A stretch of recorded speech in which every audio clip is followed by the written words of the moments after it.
Para lograr transformaciones estructurales y sociales en Nicaragua, tenemos que hacer las cosas diferentes. Conocer la verdadera historia nos llevará a construir una sociedad justa y equitativa y sin caudillos. Comparte con nosotros tus puntos de vista, análisis y las cosas como deben ser. Una hora con Álvaro Somoza. Un podcast de la Alianza por la Libertad de Nicaragua. Suscríbete.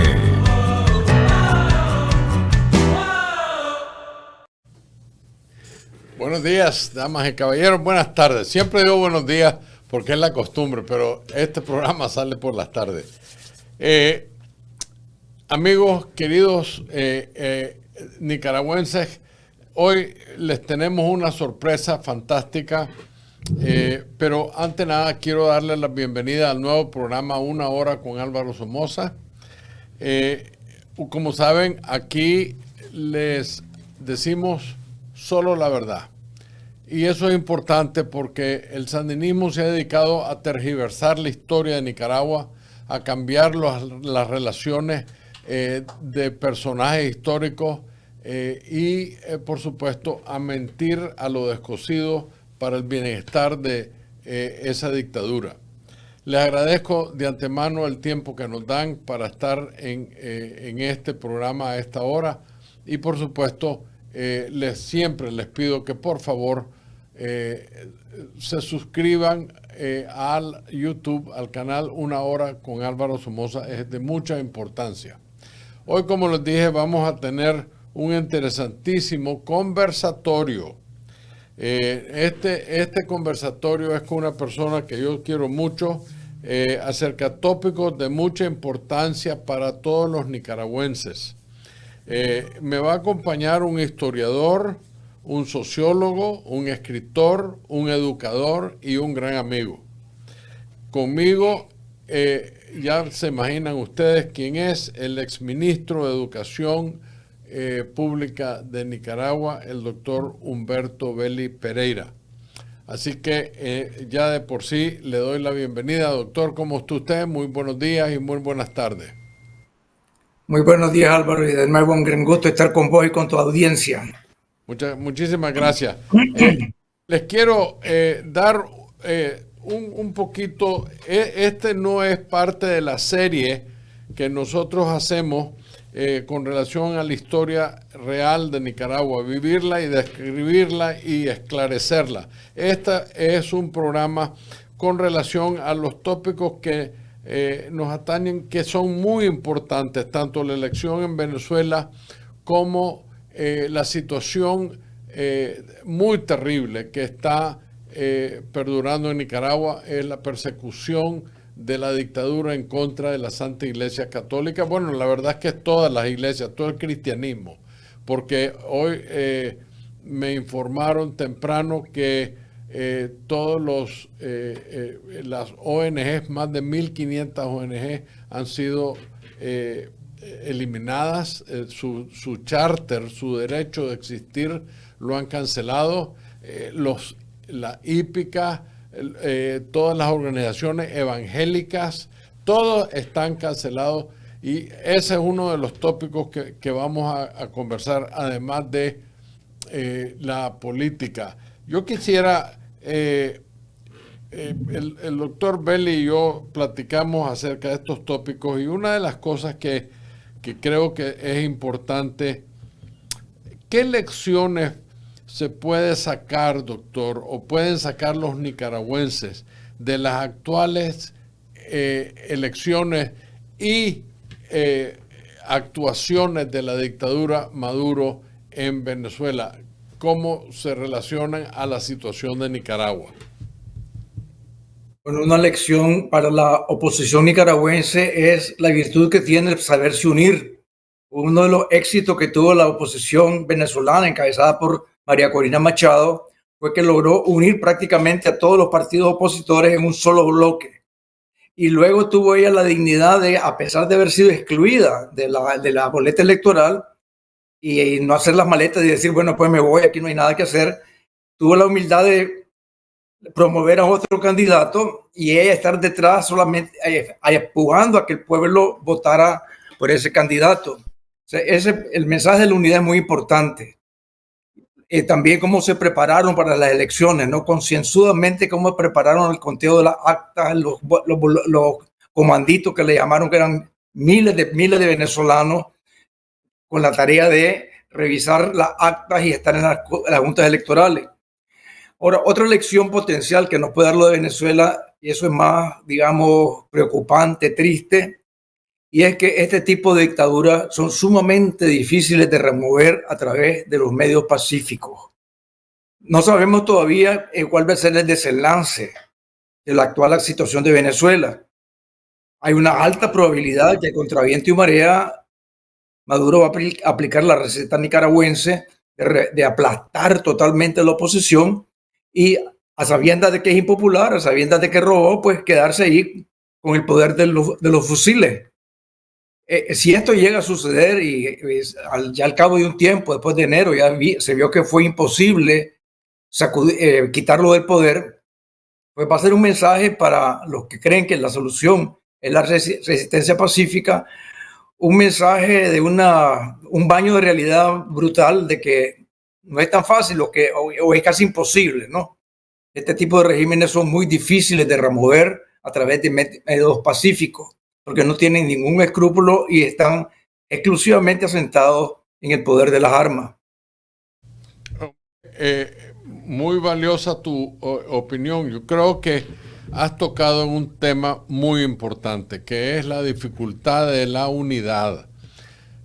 Yo creo que en Nicaragua la condición que hace difícil la unidad es hasta cierto punto nuestra historia. Por un lado, una de las cosas que ha afectado mucho a los nicaragüenses es la corrupción. Y lo triste de eso, en mi opinión, es que ha sido corrupción de la derecha. Yo estoy claro que el sandinismo ha tenido y tuvo en los 80 enormes corrupciones y posteriormente, no solo en los 80. Pero lo triste es que la derecha se caracterizó por corrupta cuando recuperó con los votos la democracia en Nicaragua. Y eso no tiene partido. Eso hay unas personas que culpan mucho al doctor, o al ingeniero, Toño Lacayo. Hay unos que culpan terriblemente al expresidente Arnoldo Alemán. La realidad es que el sandinismo se especializa en dejar que estos actos de corrupción existan y por supuesto después viene con el chantaje. Eso por un lado. Y por otro lado, el historial de muchos de los que hoy en día son líderes de la oposición por el lado de los MRS tienen un historial un poco oscuro en los 80. Entonces hay cierto temor de que al conseguir el poder se vuelvan a unir con el sandinismo clásico y se convierta en una nueva versión del sandinismo sin Ortega. Esas son, como yo digo, las razones que yo creo hace difícil la unidad en Nicaragua. Sin embargo, el que vive dándose excusas nunca va a salir adelante y nosotros tenemos que buscar.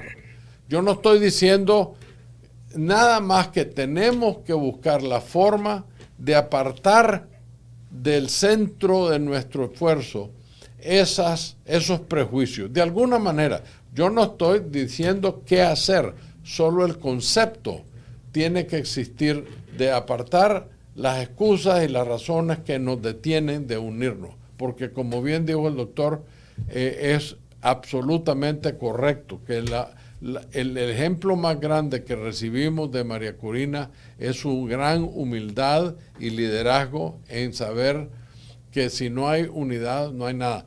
Este programa se hizo originalmente para buscar la unidad y yo creo que estamos trabajando con todos los handicaps que tenemos, estamos trabajando en lo más posible. En la vocería, en unidad de oposición, habemos 6 grupos, entre ellas la que yo formé, que es la Alianza por la Libertad de Nicaragua, que estamos hablando de más de 3.000 afiliados físicamente con cédulas, con números, fotografías, datos, números celulares, todo correcto, que están en el exilio y en Nicaragua.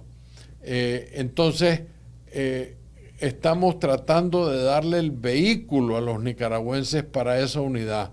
Y no hay forma de que nosotros podamos detener a nadie de ser miembro. Si viene un sandinista y se quiere hacer miembro del Partido Liberal, allá él, yo no tengo una forma de detenerlo.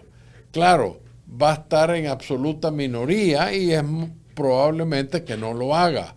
Pero lo que quiero establecer es que no hay un mecanismo de detener libremente a nicaragüenses que quieran venirse a unir al Partido Liberal de Nicaragua que se ha formado. Con eso le voy a hacer otra pregunta al doctor Belli. Y eso es un poquito acerca de lo que usted hablaba. ¿Usted cree que los militares en Venezuela, como a rango inferior de coroneles, puedan levantarse en contra de esta dictadura en Venezuela con los resultados que se han dado a conocer hasta el momento? Históricamente es muy difícil que los mandos medios y bajos se subleven contra los mandos altos en un ejército. Estructuras piramidales de obediencia vertical, donde las órdenes no se discuten.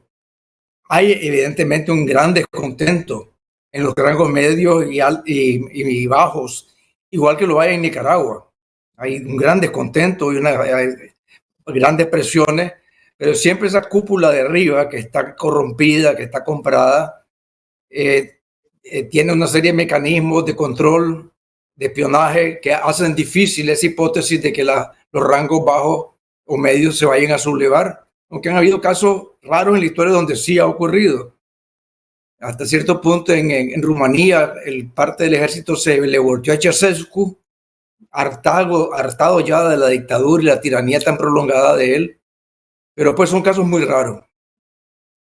Yo comprendo que es un paso difícil, pero no ha sido algo imposible y sí ha existido, aunque como tú bien dices, en pocas cantidades.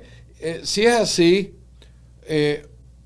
entonces por deducción decimos que en Nicaragua, porque todos sabemos que la pareja diabólica le paga excesivamente y le deja derechos de ingresar dinero ilegales, lavado de dinero, etcétera, a un sinnúmero, un cadre de corruptos que los rodea y los protege.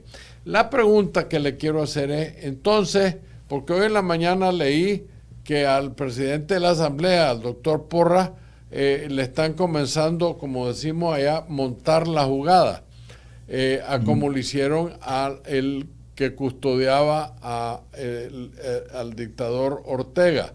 Y hemos visto un sinnúmero de ejemplos donde la dictadura está depurando a miembros de su equipo. ¿Usted no cree que puede existir en Nicaragua, por estas últimas acciones de la pareja, algún tipo de levantamiento militar? Sí, estuve escuchando con mucha atención las declaraciones de Roberto Sancán, mayor retirado del ejército sandinista y ahora exiliado, precisamente sobre este tema, Álvaro. Y una de las cosas más delicadas que está ocurriendo es, entre otras, que ya han tocado al ejército, al jefe de inteligencia militar. Luego también algo insólito, que hayan llegado a registrar el bufete del padre de César Avilés, comandante supremo del ejército. Le hayan rebuscado todos sus protocolos. Eso ya es tocar. Hay el tema que se dice tocar los huevos del toro, pero tal vez en este caso estamos tratando de un buey. Pero de todas formas, hay un estilo de gobernanza autoritario que podría llegar a molestar muchísimo a altos oficiales del ejército. Y yo dudo que doña Rosario pueda mantener la unidad del Frente Sandinista si ella llegara a ser el mando único en el gobierno, por razones de su personalidad. Lo veo bastante difícil y creo que sí podría producirse una sorpresa. Yo creo que sobre todo el general Avilés, que de hecho desciende de un abogado eminente que es respetado y es conocido, y no es de izquierda, hasta donde yo entiendo. Me parecería increíble que, como decís vos, le tocaran los huevos al toro de esa manera. ¿Qué es lo que no entiende la dictadura cuando existe un déficit comercial? O sea, la balanza de pago ahorita está en 1.234 millones. O sea, esa es la diferencia, para los que no conocen de esto, entre lo que se importa, que es absolutamente más alto en 1.234 millones de dólares, versus lo que se exporta, que es esa cantidad menos. O sea, esa balanza de pago saca dólares de Nicaragua para pagar deuda o importaciones.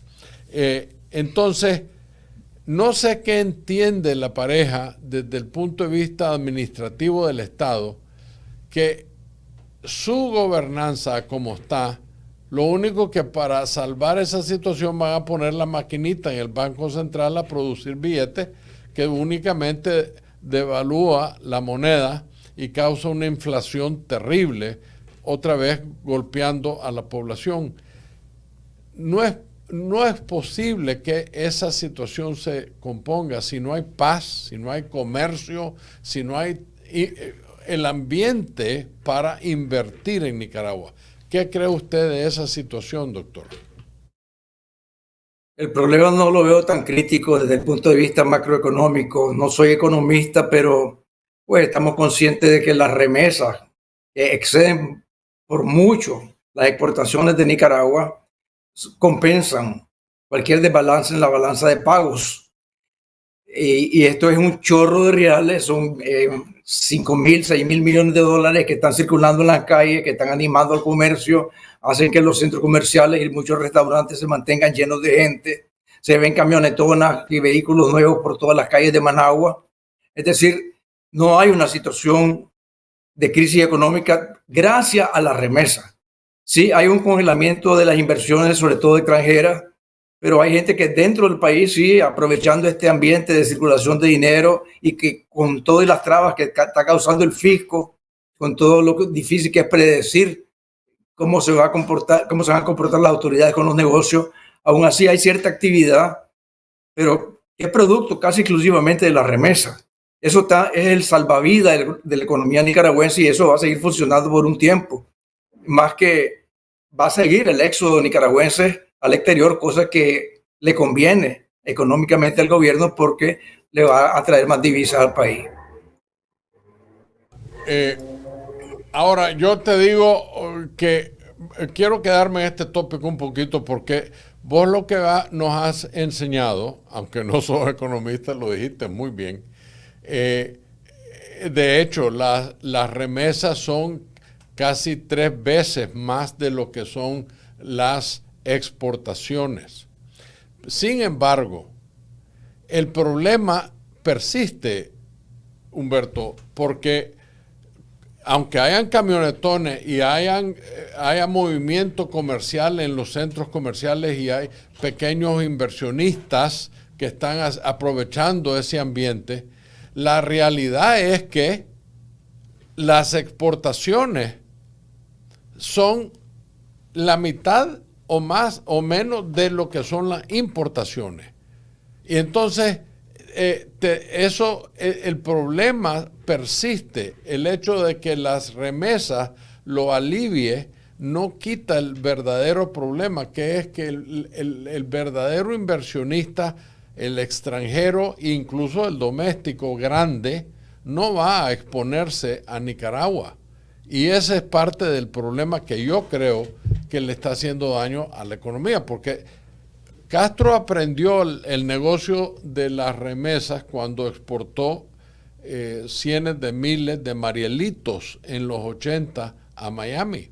Esa fue la gran lección de Castro, que recibía esta gran cantidad de dinero que vino de las exportaciones de seres humanos, y Nicaragua está haciendo lo mismo y le ha resultado el problema. Yo lo que veo es que no están curando el problema de la inversión. Si el día de mañana los Estados Unidos fueran a ponerle una traba a las exportaciones, porque 80% de las remesas vienen de este país, de los Estados Unidos, y si los Estados Unidos fueran a poner alguna traba, no eliminación, pero más difícil, las remesas bajarían y no hay una muleta en la economía que reviva o que llene ese vacío.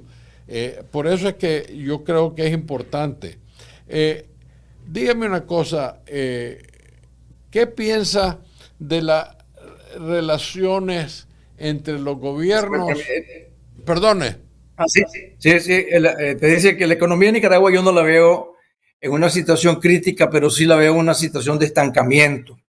O sea, que las remesas permiten que el país no se hunda, pero tampoco no está creciendo, no hay muchas inversiones, o el crecimiento va a ser muy modesto, y la inflación más alta que el crecimiento. Es decir, el pueblo nicaragüense se está empobreciendo.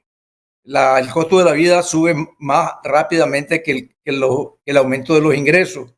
Y eso sí está causando una situación social fuerte, triste. Y hay otros factores, pues la gente está bastante oprimida, no solamente por el costo altísimo de la canasta básica, sino también la gente que circula en las calles está siendo asediada continuamente por policías inescrupulosos que andan buscando cómo multar.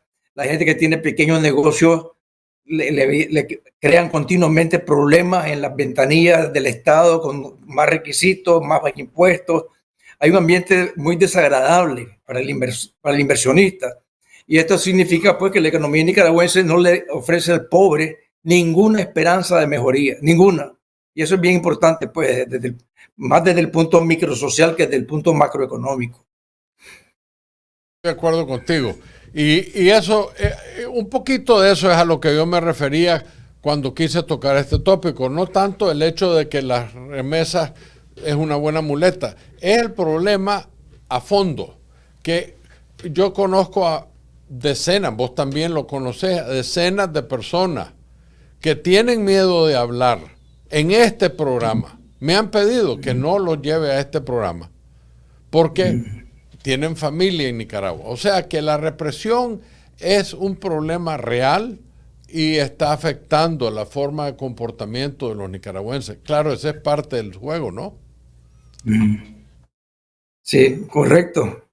Yo he sido de las personas que a veces me he negado a participar en tu programa y en muchos otros programas.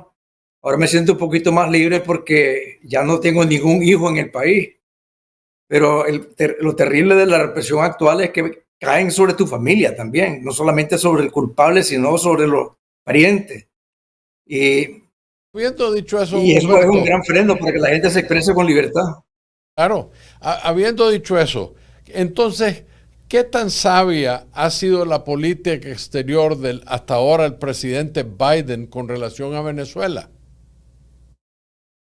Bueno, yo creo que ha sido ingenua. Me recuerda un poco el caso de Chamberlain, que fue el primer ministro de Inglaterra en vísperas de la Segunda Guerra Mundial, que se volvió famoso porque hizo un acuerdo de paz con Hitler, concediéndole que ocupara parte de Checoslovaquia, y a los pocos volvió feliz a Inglaterra señalando el tratado que había logrado, cómo había conquistado la paz. Y a los pocos meses Hitler rompió todos los acuerdos, invadió todo Checoslovaquia, luego invadió Polonia y vino a la Segunda Guerra Mundial. Entonces, esta actitud de Chamberlain, que es creer que al enemigo se le apacigua con regalos, con concesiones, es la misma mentalidad que tiene no solamente Biden, sino el Partido Demócrata. Lo hemos visto en su relación con Irán, cómo le ha dado Biden billones de dólares a Irán. Por ejemplo, le dio 5 billones por 5 norteamericanos que sacaron, y antes le había dado, poco después le dio 11.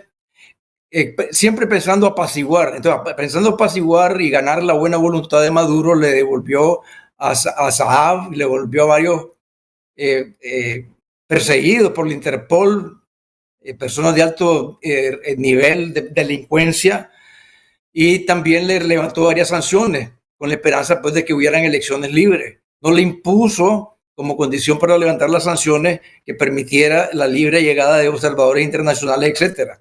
Vamos a ver ahora que Maduro rompió todos los acuerdos de Barbados y si vuelven las sanciones, pero pues ha sido una política blandengue y eso es un gran peligro para la paz mundial. Eso anima a los dictadores a sentirse impunes, a sentirse que pueden seguir adelante haciendo todas las cosas tremendas, opresivas que hacen, y es un estímulo también para los enemigos de Estados Unidos para ser más agresivos cuando olfatean que quien está en la Casa Blanca es un gobierno blandengue, apaciguador. Incluso pues algo bien preocupante pues dentro de la política internacional es que no existe la más mínima voluntad dentro del Partido Demócrata de aumentar el gasto de defensa, que es tan importante para un país como Estados Unidos, que está siendo cada vez más amenazado por China, por Rusia y países que se están armando hasta los dientes. Bueno, has tocado un tópico importante porque hoy en la mañana estaba leyendo un artículo que describía, y no me recuerdo, le pido disculpas a la audiencia y a ti, no me recuerdo el criminal al que me refiero, el nombre del criminal al que me refiero, pero era peruano, que la Interpol lo busca, todas las autoridades peruanas lo buscan, logra escapar del Perú y logra entrar a los Estados Unidos. Los peruanos le hacen escándalo a los Estados Unidos porque lo dejan ir. Está bajo sentencia de captura y la migración americana en la frontera lo deja ir. Eso para mí es una indicación de la falta de alcalde en la situación migratoria de este país, porque el hecho de que se ha vuelto un tópico difícil no ha resuelto el problema. Y ¿sabes dónde lo fueron a agarrar? En New York. En Nueva York lo lograron capturar. Eso te indica la falta de organización en la parte migratoria. Sin embargo, hay otra historia que me asusta, que es el juez Marchand, Juan Marchand, el que condenó a Trump de 34 cargos. La hija de ese hombre recibió del Partido Demócrata 14 millones de dólares por su trabajo con relación a impuestos del Partido Demócrata. Eso en cualquier parte del mundo debería haber sido suficiente para que el juez se renunciara al caso porque hay un conflicto. 14 millones de dólares lo gana la hija del Partido Demócrata que se beneficia con la sentencia de este hombre. Esas realidades nunca habían existido, por lo menos en la memoria corta de nosotros que nos educamos aquí en los Estados Unidos y nos convertimos en americanos. Yo desde 1960 que entré a este país, han habido actos de corrupciones, pero no como esto. Esto es un nuevo nivel en la historia de los Estados Unidos y, como bien decís, está siendo atacado internamente como externamente. Dime cuál es tu opinión de este juego político que está pasando ahorita. Bueno, yo no soy experto en estos temas de política interna, pero sí se percibe por todos lados que hay una corrupción que antes era extraña en este país. Y es muy triste, pues, porque en este país ha habido, con todos los defectos y instancias de corrupción, más ética que en muchas otras naciones. Este es el único país del mundo donde a un presidente se le obligó prácticamente a renunciar, como el caso de Nixon, porque lo agarraron en un pequeño, a mi juicio, un pequeño delito, pues, que fue estar espiando al partido opositor con unos tapes. Han habido impeachment, o sea, acusaciones contra presidentes por distintas razones, pero sin embargo está comenzando a resquebrajarse creo yo, temo yo, el edificio moral de Estados Unidos. Y eso es grave porque lo que pasa en Estados Unidos va a afectar al mundo entero. Me lleva al siguiente tópico que quiero que le dediquemos una buena parte de este programa, y es la persecución del cristianismo. Para mí es algo impresionante.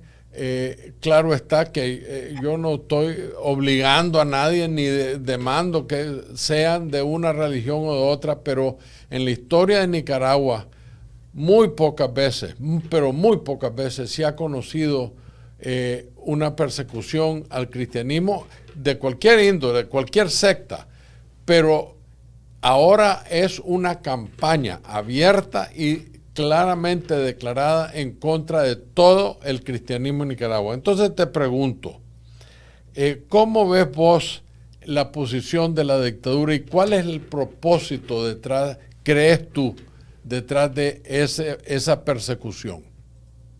Sí, quería pulir un poquito la referencia que hiciste a que muy pocas veces se ha dado este tipo de persecución en Nicaragua. Yo te diría que nunca, jamás se había dado una persecución tan fuerte, tan completa, tan sistemática, tan cruel como la que actualmente se ha venido practicando.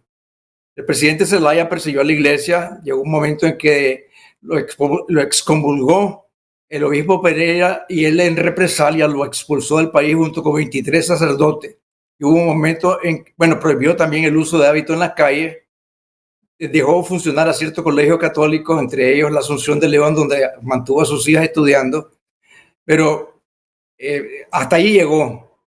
Luego tenemos el caso de los sandinistas, de la revolución sandinista en la década de los 80. Llegaron a expulsar a 17 sacerdotes, suprimieron Radio Católica, asediaron las turbas al Monseñor Obando y hicieron la tropelía de Monseñor Carballo, implicándolo en un escándalo.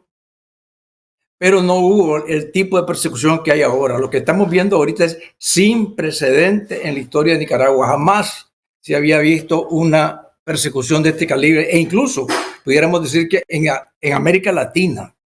En los años 60, cuando recién triunfaba la revolución comunista en Cuba, hubo mucha persecución de la iglesia, pero luego esto se relajó. Hoy en día, Cuba persigue mucho menos a la iglesia que lo que es el caso de Nicaragua. Aquí yo vivo en Miami, y ahí a la parroquia a la que yo llego, vienen sacerdotes cubanos, vuelven a Cuba, no se les impide regresar a Cuba. Sin embargo, en Nicaragua, sacerdote que sale no puede volver a entrar, y sacerdote que quisiera llegar no lo dejan entrar. Han sacado a 245 miembros de la iglesia, 134 sacerdotes, 91 monjas, varios diáconos, 11 seminaristas. Esto jamás se había visto en la historia nacional y es el caso más patente, más brutal de persecución religiosa en toda América Latina. No hay ningún país en América Latina que persiga así la iglesia. Y hace poco saqué un artículo pues donde se citaba una organización de derechos humanos de los Estados Unidos que monitorea la situación de libertad religiosa en el mundo y llegó a la conclusión de que Nicaragua es uno de los países que tiene mayor persecución contra las iglesias de todo el planeta. Es decir, es una situación tremenda, pues, entre otras cosas, además de la cantidad de sacerdotes expulsados, al 90% de las parroquias se les han congelado sus cuentas bancarias. Eso es tremendo, eso es terrible para el funcionamiento de la parroquia. Se nacionalizó, se confiscaron también los fondos de retiro de los sacerdotes viejos, que también es un acto de crueldad, y se han impulsado cantidad de órdenes religiosas, cantidad de colegios católicos. Bueno, la noticia de ayer, pues 1.500 ONG cerradas, en las cuales hay más de 600 evangélicas. Es decir, la persecución no solamente contra la Iglesia Católica, es también contra la iglesia protestante. Y en referencia a tu pregunta sobre cuál es la motivación, mucha gente cree pues que la motivación es fundamentalmente política. Yo no estoy de acuerdo. Hay, claro, un elemento político. Al gobierno le encanta silenciar a todas las instituciones y someterlas al silencio más absoluto. Pero aquí hay un trasfondo religioso. Es decir, hay un afán de extirpar la fe en Cristo y el apostolado, la evangelización de la iglesia en todo el país por razones religiosas. De lo contrario, no se explicaría por qué expulsaron a las monjitas de la Caridad de Madre Teresa de Calcuta que no tenían el más mínimo ápice de política. ¿Por qué cerraron Radio María, que solamente predicaba la palabra de Dios y nunca se metió en política? ¿Por qué han cerrado tantas organizaciones protestantes que jamás se han metido en contra del gobierno? O sea, aquí hay un elemento de odio hacia la religión católica, hacia el cristianismo, que es bien preocupante. Yo creo que aquí es donde quiero llegar contigo. Y yo tengo aquí escribí una de las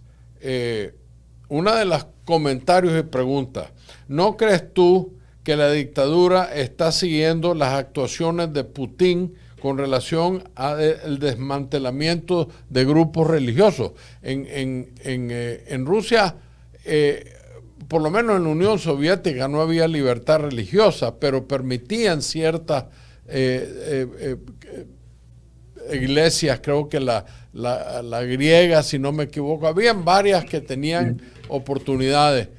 Hoy en día no estoy seguro cuál es la situación en Rusia, pero a mí me parece que esta pareja está recibiendo directrices de otro mundo que no creen en el cristianismo a como creemos nosotros. Desde el descubrimiento de Colón para acá, la iglesia ha sido una parte integral. Y creo que la gente que estudia, y vos y yo lo hemos hablado en este programa, si no fuese por el cristianismo, quién sabe cómo estaríamos en Latinoamérica, porque el cristianismo lo que logró es apaciguar las aguas violentas que había en nuestra cultura antes de que llegaran los españoles a Nicaragua. ¿Qué crees tú de esa posición? Sí, permitidme, en la Rusia de Putin no hay la persecución religiosa que hay en Nicaragua. Allí en Rusia funciona con mucha libertad la Iglesia Ortodoxa, en parte porque también le ha dado su apoyo a la invasión de Ucrania, desgraciadamente. Pero no existe ese tipo de expulsiones masivas, de penalidades contra el clero que sí existe en Nicaragua. Yo creo que el ejemplo que más se aproxima a Nicaragua es el de Corea del Norte. Ahí sí hay una represión absoluta y total. Ahí no se puede ni siquiera abrir una Biblia porque vas al campo de concentración. Pero pues, aparte de Corea del Norte, viene después que yo creo que es muy cerca de Nicaragua. Ahora, vos decías que quién del mundo, qué parte del mundo le está mandando instrucciones. Bueno, ninguna parte del mundo del globo terráqueo, pero sí hay un mundo oscuro, espiritual. Yo creo que el mundo de las tinieblas, el mundo donde reina Satanás, de ahí vienen inspiraciones contra la Iglesia Católica de Nicaragua. No viene de ningún país, de ningún líder. Viene del enemigo de Dios desde el principio, es el diablo. Es el hábito de la Chayo. Ella es famosa por esa filosofía. A mí lo que me choca es la hipocresía. Yo me acuerdo estar en Nicaragua y le conocía sus barbaridades, porque pues a mí me contaba mucha gente muchas cosas, y todavía lo recibo, pues informaciones continuas del lado oscuro que me quieren dar información para que yo lo diga al aire o qué sé yo. Y me chocó ver cómo manosearon a la iglesia yéndose a casar después de lo que había sucedido con la hijastra y la madre, que un cardenal haya hecho un matrimonio religioso. A mí eso me dio muchísimo asco, es la palabra que tengo que usar. Pero yo estoy claro, en mi opinión, que toda esta actuación, Humberto, es de ella más que de él. O sea, yo creo que la Chayo está dirigiendo. Esta actuación en contra de la iglesia me indica a mí que quien está al verdadero mando de la situación en Nicaragua es la Chayo Murillo y no Daniel Ortega. Esa es mi opinión. ¿Qué crees tú de ese punto? Sí, cada vez se dice más eso que vos estás afirmando, ¿no? Que el poder de ella es creciente. Pero él también ha manifestado hostilidad a la Iglesia Católica en muy diversas formas. Nos podemos acordar todos cuando él llamó a la curia del Vaticano, los sacerdotes, los cardenales y los papas, una mafia. O sea, él también ha usado un lenguaje que muestra hostilidad, desprecio, odio hacia la Iglesia Católica. Los dos. Puede ser que uno sea más virulento que el otro, pero es la pareja la que tiene esa animadversión hacia la Iglesia, que en el fondo es una animadversión a Cristo, aunque a veces mencionen su nombre y que Dios es todopoderoso, igual que lo hace Maduro. Es puro disfraz. En el fondo quisieran ver a Nicaragua sin cristianismo. Porque es que no es una opinión, lo están demostrando con los hechos. Me gustaría escuchar a que Wálmaro Gutiérrez o que Porra o cualquiera de ellos expliquen por qué sacaron a las monjas de la caridad. ¿Por qué cerraron? Bueno, si le preguntan por qué cerraron Radio María, te van a decir lo mismo de siempre, que no tenían su junta constituida legalmente, la junta directiva, que no habían rendido reportes, cuando bien sabemos que estas organizaciones han rendido los reportes y el gobierno no se los acepta para mantenerlos en el limbo. Pero pues, ¿por qué sacaron a las monjitas de la caridad? ¿Por qué le han cerrado a las organizaciones evangélicas su espacio de funcionamiento? Y lo grave es que no solamente están cerrando a miles de ONGs, sino que cuando cierran esas ONGs también le confiscan los bienes. O sea, es una confiscación masiva que está dejando en la calle a los que quieren predicar la palabra de Dios. Y están haciendo además un gran daño social, porque muchas de estas organizaciones sirven a los pobres. Las monjitas de Madre Teresa servían a niños y a jovencitos en riesgo, drogadictos, ayudaban a viejitos. ¿Quién suple ese tipo de caridad y de amor que venían dando a tantas personas? Y lo mismo Cáritas, organizaciones como Fabreto, ¿no?, que venían trabajando con niños pobres para educarlos sin ninguna afiliación ni crítica política. En fin, pues, lo hacía por la caridad y su filosofía y creencias en cristianismo y en Dios. A mí me consta. Yo le ayudaba mucho a unas monjas en el pueblito de Buenos Aires, en Rivas. Ernesto Fernández Horman les ayudaba muchísimo también, porque esa gente sin ninguna demanda de beneficio a ellas, las monjitas ayudaban a un sinnúmero de gente, en los cientos de miles de nicaragüenses. Y cerrar esas instituciones es para mí otra forma de la dictadura de golpear a los nicaragüenses más que a las organizaciones cristianas. Porque correcto, sí. ellas se fueron al África, se fueron a diferentes partes del mundo donde son necesitadas. Pero en Nicaragua quedaron cientos de miles de nicaragüenses desamparados y la dictadura le vale un balín. Entonces, perdóname, te voy a hacer una pregunta aquí y puedes terminar tu comentario. Entonces, ¿cuál es la posición, cuál es tu opinión del silencio de la jerarquía en Nicaragua? Bueno, la explicación lógica es que es el miedo. O sea, la jerarquía tiene miedo de hablar. No es que estén contenta o aprobando lo que está ocurriendo. Sencillamente saben que tienen una pistola en la cabeza y que si hablan les espera o la cárcel o el destierro. Ahora, podría argumentarse de que a pesar del miedo, a pesar de que sí van a enfrentar represalias si se atreven a denunciar, también está la misión profética de la iglesia y el deber de ser valientes, de decir la verdad, aunque te cueste el martirio. Y ahí podríamos hacernos la pregunta, ¿por qué están actuando en una forma tan aplastada, tan silenciosa? No me atrevo a juzgar todas las motivaciones de ellos sin poder platicar con ellos, aunque me imagino pues el tipo de presiones, y no hay que tener mucha imaginación para poder trazarse un cuadro de lo que están padeciendo y cómo están siendo amenazados y chantajeados. Pero sería refrescante ver que aun cuando venga una persecución mayor, digan la verdad y se solidaricen con los que sufren. Pero pues, es mi opinión. Lástima que ellos no puedan decir la suya. Es muy difícil ¿cómo es que decía el doctor Chamorro? Cada uno es dueño de su propio miedo. Es bien difícil pasar juicio, pero hay una cosa que decir, los padres valientes que se pusieron de pie en su púlpito y dijeron la verdad y por ende están en el exilio, demuestra que la iglesia tiene héroes por todos lados. Hay algo que me intriga del Santo Padre. El hecho de haber enviado un nuevo nuncio en el preciso momento de la discordia en las elecciones venezolanas, me da la impresión que el Santo Padre está metiendo su mano en el juego político en Venezuela.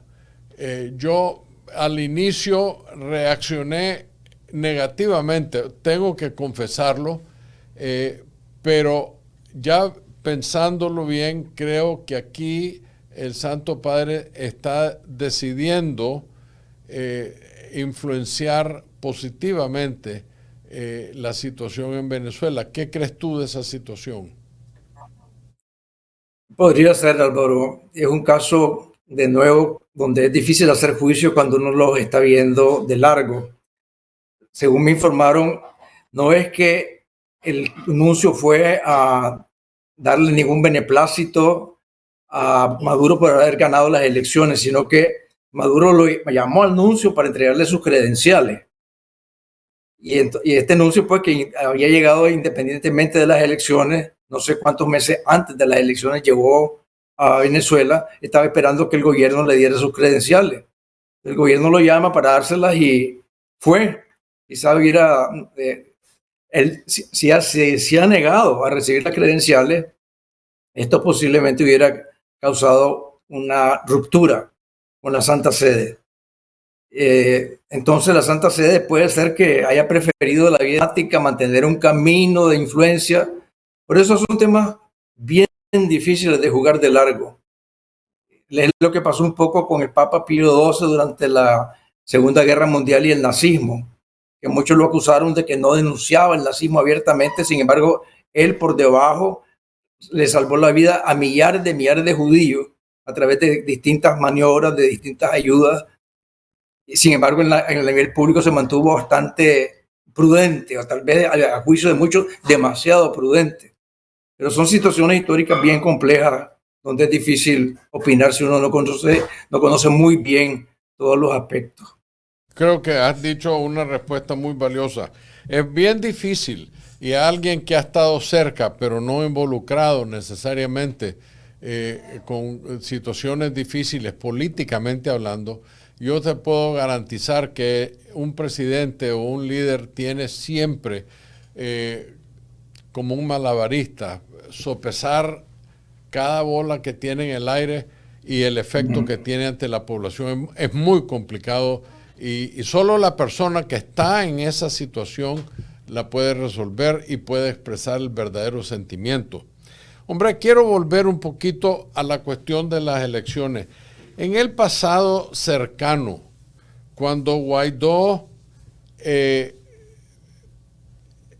quien fue reconocido por más de 50 países y tuvo mucho más financiamiento que Edmundo González, el régimen lo aguantó y tengo la creencia que por lo menos los venezolanos que están con Maduro creen que esto es cuestión de tiempo. Algunos que yo conozco que no están con Maduro, pero sí en el exilio venezolano me dicen es posible que este hombre lo aguante.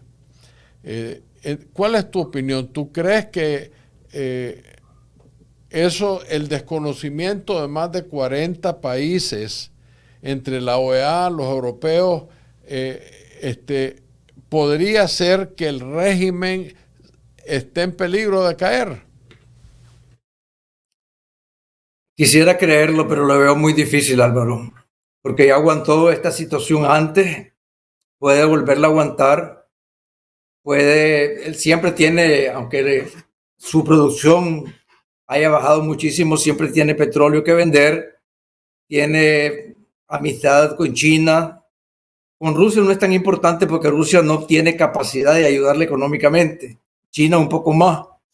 Pero estos tipos de regímenes, aunque entren en una situación económica donde el pueblo se esté muriendo de hambre, mientras ellos y su élite de arriba puedan vivir bien, pueden mantenerse bastante tiempo en el poder. Este es el tipo de regímenes que si no es a tiros no salen. Es muy difícil que Maduro se vaya por la buena, muy difícil. Ese es un tópico que se ha discutido incluso en Nicaragua.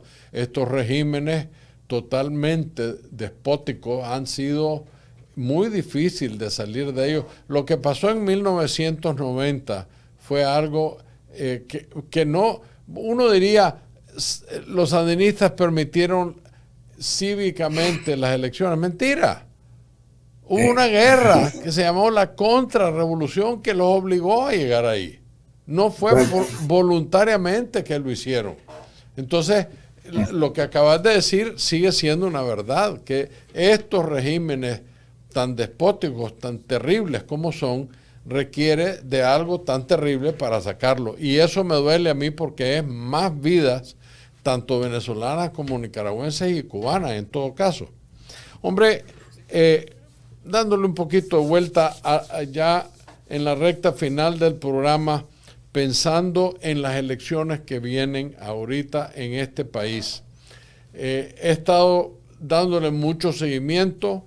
Creo que la campaña de Trump, la campaña del presidente Trump, yo le diría, Álvaro, que son como mínimos neófitos y como máximo imbéciles, porque no han podido convencer al candidato que despotricar en contra de gente que él no quiere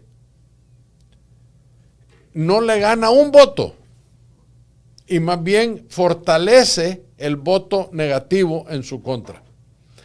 Su discurso, para mí, debe ser acerca de los puntos que debilita a la oposición, como es la migración, como es la inflación, como son los crímenes, hay un sinnúmero de problemas en este país empeorados porque mucho fue causado por el COVID, terrible, pero ha sido empeorado por la administración Biden. Y Trump no lo está repitiendo. Alguien le tiene que ir a decir que cambie su discurso, un cambio de práctica. No sé qué pensás vos de ese discurso. Dime. Sí, yo creo que se lo están diciendo. Lo que pasa es que el hombre es bastante reacio a ser asesorado. Es algo que ocurre muchas veces con las personas muy exitosas y muy inteligentes, que pierden la humildad para saber escuchar.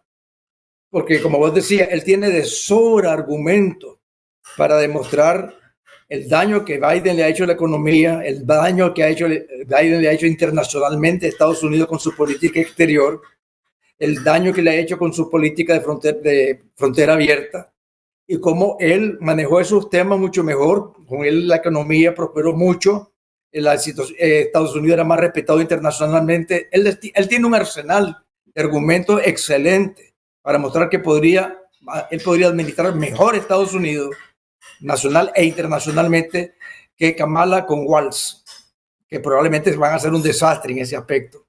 Y es triste porque él no explote los argumentos, como vos decís, las municiones que tiene. Ojalá pues que lo haga, todavía tiene tiempo.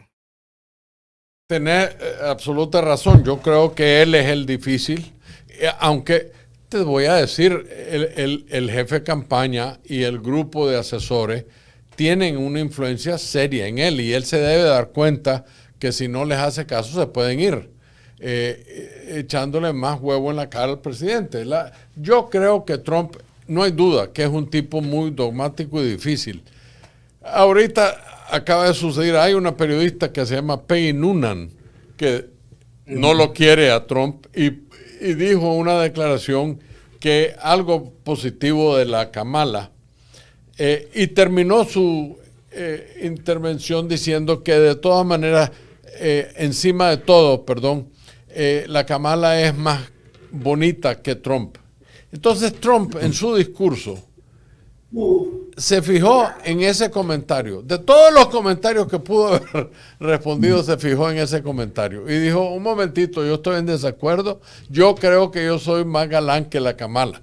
O sea, tal vez fue un gesto de humor, ¿verdad? Sí. Y posiblemente algo divertido que en ese momento su audiencia lo apreció.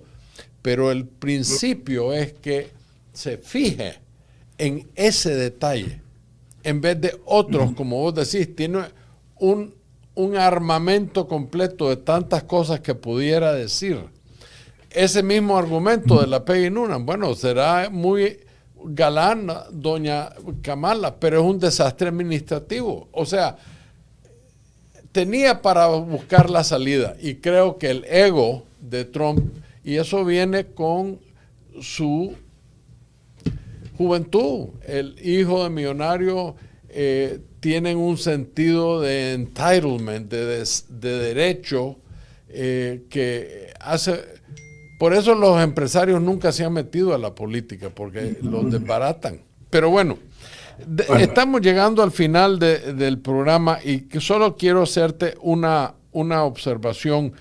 ¿Tú crees hoy en día que Trump tiene una visión distinta hacia Latinoamérica o específicamente hacia Venezuela, por lo menos Venezuela, a quien ha mencionado en varias ocasiones en esta campaña reciente, no así antes? ¿Tú crees que Trump ve la necesidad, si ganase, de intervenir de alguna manera más efectiva de lo que ha hecho en el pasado? Yo creo que sí. Yo creo que Trump es una persona más capaz de pegar puñetazos y pegar duro que la administración Kamala Walz. Ellos creo que no van a hacer absolutamente nada más que sanciones light y declaraciones retóricas. Trump, no sabemos lo que va a hacer Trump, pero sí ha demostrado internacionalmente que cuando quiere pegar, pega. Igual que cuando mataron a Soleimani, que era el segundo jefe, el general de Irán, y la gente dijo, qué barbaridad lo que hizo, ahora Irán va a desquitarse, qué imprudencia, y sin embargo lo hizo y no pasó nada. A Trump le temen. Y yo creo que una persona con todos sus defectos, y que se puede hablar toda la tarde de los defectos que los tiene, y de verdad son defectos, pero tiene más capacidad de actuar como macho alfa en política internacional, lo cual es importantísimo. En política internacional no se respeta al que te trata bien, sino al que le temes. Y esa es la realidad. Así que... Hay una parte que tenemos que ser realistas con relación a Trump. Por más que nos pueda caer mal su arrogancia o su forma de ser, este hombre ha vivido alrededor de algún tipo de poder, ya sea poder económico o poder político. Has visto miles de fotos desde tiempos de Ronald Reagan, George Bush, todos los presidentes desde esa época en adelante, todos han buscado algún tipo de pleitesía de este hombre para obtener apoyo económico. Eso lo ha llevado a la cuna del poder de este país por los últimos 40 años. No puedes negar que al estar en la sombra del poder ha asimilado muchas de esas lecciones y ejemplos para tener una capacidad. Luego, en la parte financiera, este hombre se ha codeado con los multibillonarios del mundo entero, no solo de los Estados Unidos. Ha viajado por todos lados, tiene inversiones. Yo estaba en el Uruguay y de repente un gran edificio en la playa, en Punta del Este, Trump Tower. O sea, este hombre tiene inversiones por todo el mundo, lo cual lo ha llevado. Comparado a la Kamala y a Weiss llegó a ser un oficial de medio nivel en la Guardia Nacional, o sea, la reserva militar de este país. Este hombre no tiene la capacidad de Trump y mucho menos la Kamala. Porque con todo respeto a las mujeres de este país, la Kamala ha usado su cuerpo para adelantarse. Y eso es conocido, no es nada nuevo. 3 personas en su vida con quien tuvo relaciones fueron los trampolines que ella usó para todos los cargos que ha obtenido en la política. Su comportamiento... Sí, perdone. sí, me gusta mucho el tema que estás trayendo, Álvaro. Porque si vos te pones a pensar, poner que pensás en una gran empresa, la General Motors o la Ford Company o Apple, ellos necesitan para nombrar a un CEO, el Chief Executive Officer, el gerente general, tiene que ser una persona muy capaz para manejar una empresa muy grande. ¿Qué empresa más grande que Estados Unidos?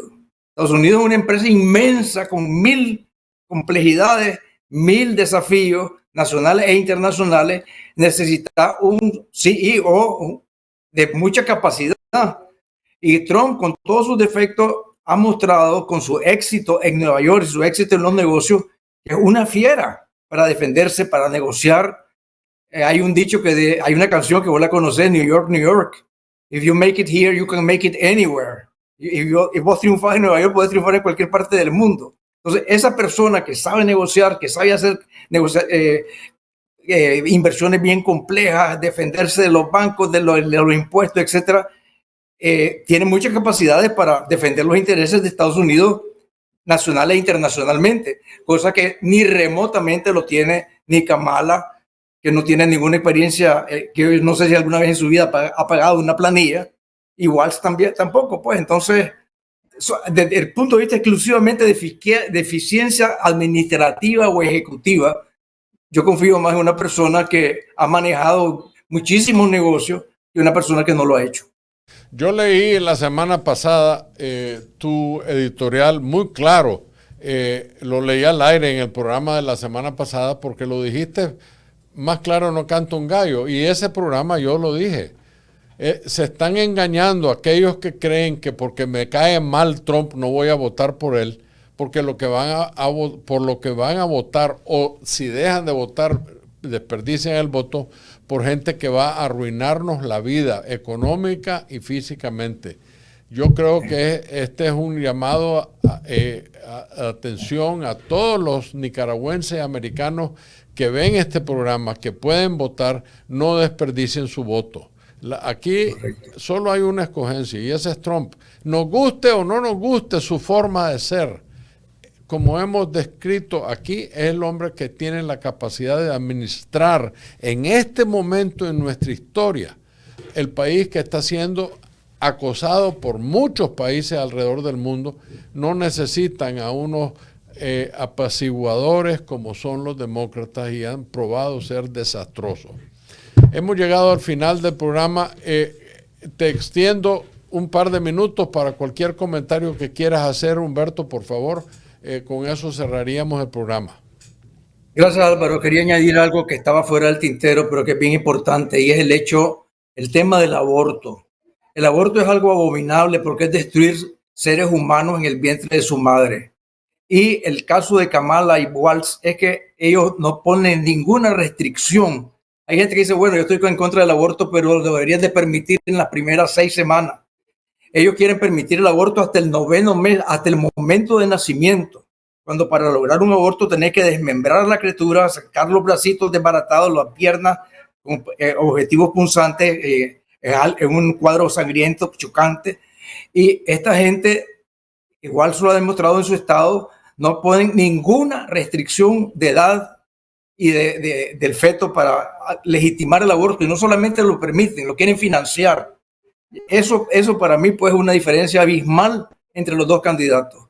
Poder tener todos los pecados del mundo, Trump que le querrás poner, pero no hay peor abominación que matar gente en el vientre de su madre. Yo creo que has dicho un tópico que yo en lo personal considero muy serio, y es algo muy personal mío.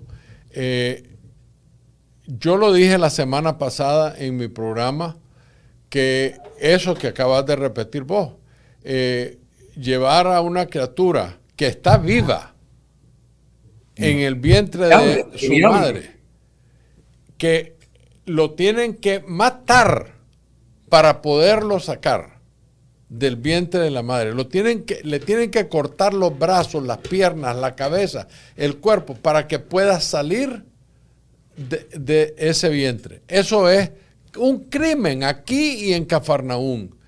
Y que esta pareja esté abogando porque ni siquiera ponerle tiempo límite. La concesión de una criatura es desde el momento que por lo menos yo, cuando escucho el corazón de un bebé, ya está vivo. Ya hay un ser que está creando un corazón latiente. Eso, si estuviera muerto, no. ¿Qué es lo que? Mi madre murió porque simplemente el corazón se le paró. Esa es la determinación de la vida. Cuando vos le pones, yo sé lo que es eso. Porque mi primer hijo se murió en el vientre de su madre. Se ahorcó con la cuerda. Mi primera criatura se iba a llamar Tomás Somoza. Es el día de hoy y todavía me duele y tengo ganas de llorar del dolor. Solo imaginando cómo esa criatura sufrió para morir dentro del vientre de su madre naturalmente. Ahora pónganse ustedes a pensar, llegar con un aparato y matar a esa criatura a propósito. ¿Qué clase de moral es la que tiene esta gente? Bueno, el pueblo americano en un momento tuvo más de 1.500.000 abortos. Ahora estamos en 600.000. O sea que ha habido una concientización de la realidad. Pero gobiernos como el de la Kamala y de este sátrapa vago de miércoles, que dicen que pueden hacerlo hasta el 9º mes. Yo le pido al Señor aquí en este programa que por favor nos ayude a eliminar semejante inmoral pareja de la campaña política. No pueden llegar a ser presidente y vicepresidente de este país. Con eso, gracias Humberto, gracias por compartir algo tan personal con nosotros, pero obviamente vos y yo creemos en eso profundamente y espero que nuestra audiencia así lo crea. Muchísimas gracias. Muchísimas gracias por estar con nosotros. Damas y caballeros, bendiciones a todos los nicaragüenses en nombre de Dios, que proteja a Nicaragua y a todos los venezolanos en este momento tan precario. Muy buenas tardes, gracias. Para lograr transformaciones estructurales y sociales en Nicaragua, tenemos que hacer las cosas diferentes. Conocer la verdadera historia nos llevará a construir una sociedad justa y equitativa y sin caudillos. Comparte con nosotros tus puntos de vista, análisis y las cosas como deben ser. Una hora con Álvaro Somoza. Un podcast de la Alianza por la Libertad de Nicaragua. Suscríbete.